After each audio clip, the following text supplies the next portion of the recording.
रुको रुको, आज हम एक बहुत अहम फ़र्क सीखने लगे हैं।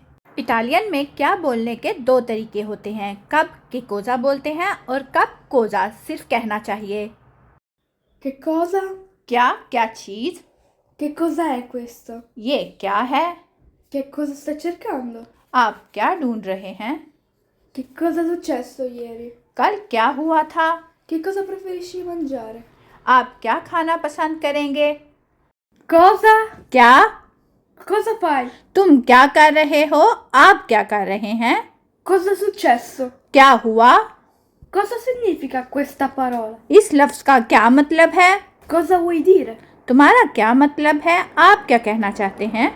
Cosa ne pensi? आपका इस बारे में क्या ख्याल है या आप इस बारे में क्या सोचते हैं?